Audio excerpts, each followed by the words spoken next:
Metal Fury, aujourd'hui on se retrouve pour une nouvelle vidéo dans World of Tank Blitz. Donc sur mon compte principal, donc on se retrouve pour parler du Scorpion G.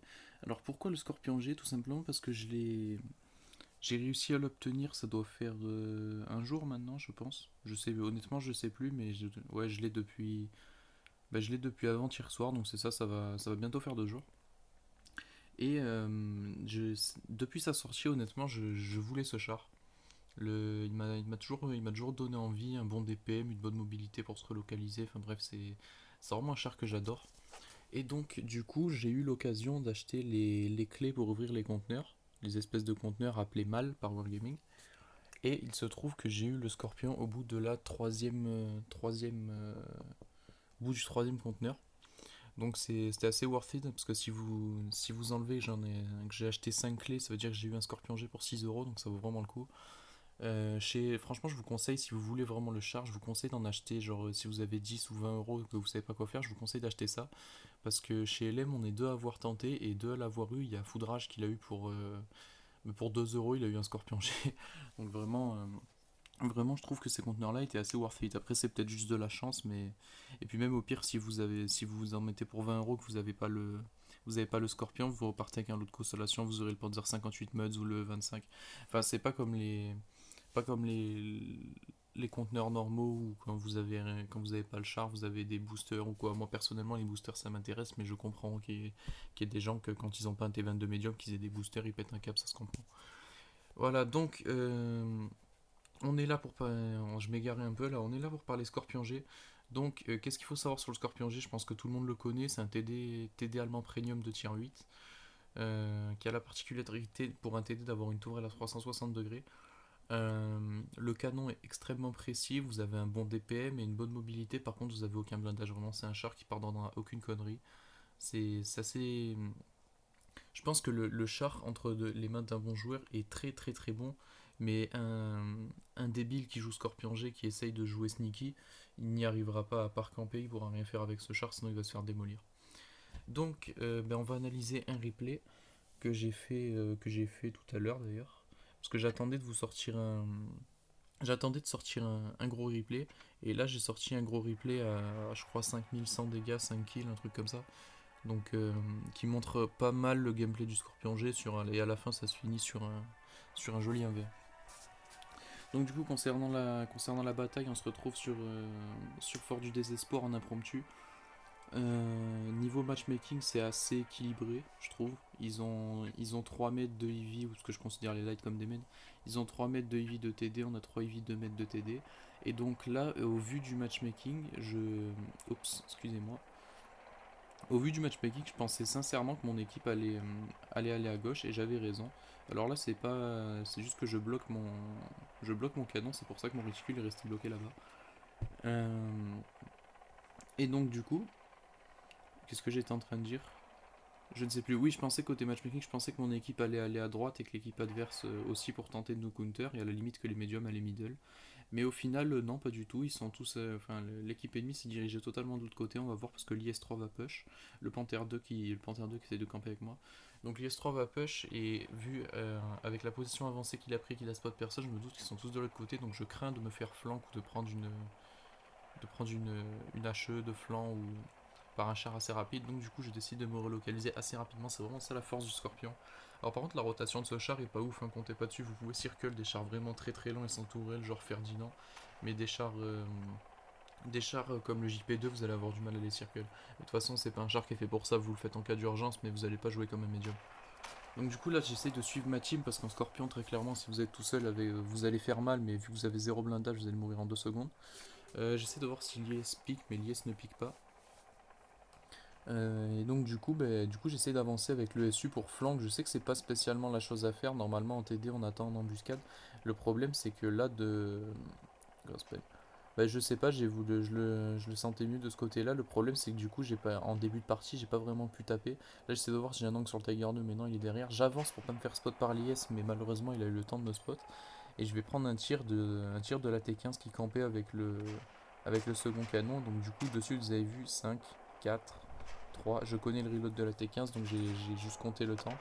Donc là je reprends un deuxième tir, mais par contre cette fois je lui mets une gold, je lui mets une gold pour 400, donc c'était worth it, j'ai pris 250, j'ai mis 400. Évitez ce genre d'échange de tir, si vous le faites qu'une fois c'est pas grave, mais là la T15 si j'avais fait ça pour jusqu'à le sortir, j'aurais plus d'HP, j'aurais perdu en fin de game. Donc là le Tiger 2 qui s'expose beaucoup trop, ça me permet de choper un tir de flanc. Donc je reload patiemment, en fait j'attends que la T15, à chaque fois j'entends que la T15 tire, vous entendrez pas parce que le son est pas assez fort, sinon on m'entend pas parler.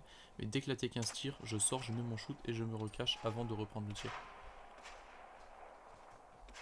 Donc là je reload et vous allez voir que ça va être ça ça va être ça jusqu'à au moins que je fasse 3000 dégâts. Là l'IS qui pique, je sais pas ce qu'il fait, il monte sa tourelle, donc du coup je tire sur le flanc de tourelle, ça passe tout seul. Donc là je vois que la T15 avance, j'attends vraiment déjà de reload, mais j'attends surtout que la T15 tire. Là la T15 a tiré, je sais que j'ai 4 secondes devant moi, je tire malheureusement, il a bougé exactement au moment où j'ai tiré, donc du coup mon shoot est parti ricocher tout simplement. Donc là je tire à la gold, je vais pas prendre de risque parce que je sais que s'il mourait je vais me faire atomiser par son DPM et j'ai vraiment pas envie vu que ma team est en train de perdre, il me faut des HP en fin de partie pour pouvoir carry. Et là il m'expose son flanc pour sortir l'IS3, donc du coup je sors la T15. Donc là normalement je suis encore spot mais je sais que le Tiger doit bouger. J'essaye de voir si je peux pas choper des. Si je peux pas attendre qu'il y en ait un qui rush le Panther 2 pour choper des tirs de flanc. Je spot le Tiger 2 mais comme il est en train d'avancer, ben, j'ai rien pu faire. Et là en fait vu que je vois on est en train de perdre 3 à 5, que le Panther 2 est one shot, je me dis ça va être à moi de carry. Et donc du coup j'essaie de prendre de la distance tout simplement parce que j'ai une très bonne valeur de camo, j'ai une bonne précision et un bon canon, donc à longue distance je serai avantagé. Là le T28 comme il n'était pas tourné vers moi, le temps qu'il tourne sa tourelle, qui vise et qui tire, ben, j'ai eu le temps de piquer, de lui mettre une APCR, merci la précision et la mobilité du Scorpion. Et là vu que je suis derrière le bush, à plus de 15 mètres derrière le bush, j'ai pu tirer sur le speak sans me faire spot, ce qui est assez intéressant parce que du coup j'ai pas eu à attendre de perdre que mon camo se reset pour pouvoir tirer sur le T28. Et donc du coup ça me permet de sortir le T28. Donc je me retrouve en 1v2 contre un Panther 2 qui a 900 HP si je me rappelle bien. Donc tout shot pour moi et le Tiger 2 qu'on a 1100. Donc là je sais que ça va être assez difficile pour moi. J'attends que mon camo se reset. Et là le Panther 2 qui avait 800 HP du coup spot. Et là merci la précision du Scorpion 490. Le Tiger 2 me rate. Et donc du coup là ce qu'il faut que je fasse c'est absolument rusher le Panther 2 parce qu'en 1v1 il a un DPM similaire. Par contre il est beaucoup plus rapide donc il est plus dangereux pour moi. Et donc là, je sors le Panther 2, je me retrouve en 1v1 contre le Tiger qui a 1100 HP, donc il a 3 shoots de mourir. Il tire, donc j'essaie de reculer, mais j'avais pas la dépression. Donc du coup, j'essaie d'avancer pour le troll et je vais lui mettre un shoot dans le flanc. Et là, je sais pas comment il s'est démerdé, mais il a réussi à me faire une track sans dégâts. Et vous voyez, c'est vraiment cette notion-là, genre j'essaye pas de le DPM parce que je sais que je vais perdre. Donc du coup, j'attends qu'il mette son shoot. J'ai eu de la chance qu'il ait raté le premier et qu'il ait bounce le second dans ma track. Et donc là, vu qu'il est one shot et que moi je suis tout shot, je sais que je peux juste rusher et boum. C'était assez simple. Donc, bah voilà la méchante carry. Merci le Scorpion G, merci pour la mobilité, pour la précision. Merci, franchement, ça m'arrive assez rarement de dire ça, mais merci Wargaming de m'avoir filé un char OP pour 6 euros.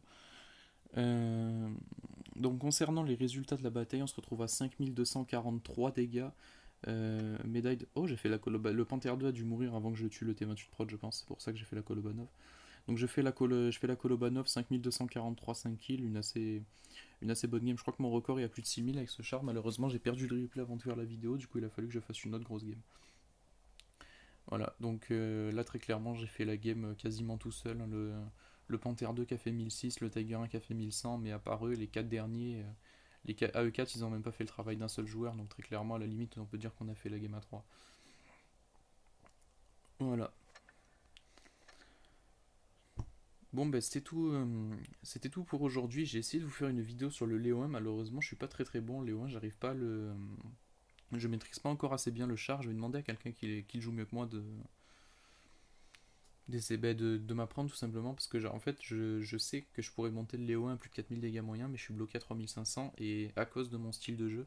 Et c'est justement c'est ça qui va pas parce que si vous avez pas les mêmes skills que moi en termes de visée, d'obus, de connaissance des obus et tout sans aucune prétention, mais du coup vous allez faire moins et même si avoir 3000, ne serait-ce que 3000 dégâts moyens en tier 10 c'est très bon, ben, je pense qu'on peut faire largement mieux et justement en m'améliorant et en si vous montrant un style de jeu bien meilleur avec le Léopard 1, je pourrais faire vraiment une grosse game qui sera beaucoup plus enrichissante pour tout le monde. Voilà, donc c'était tout pour aujourd'hui. N'hésitez pas à me dire si la vidéo vous a plu. N'hésitez pas à mettre un like, à commenter, dites ce qui va ou ce qui va pas, parce que il y a toujours des choses qui vont pas. Et je vous dis à très bientôt excusez-moi, à très bientôt pour d'autres vidéos. Allez, salut à tous.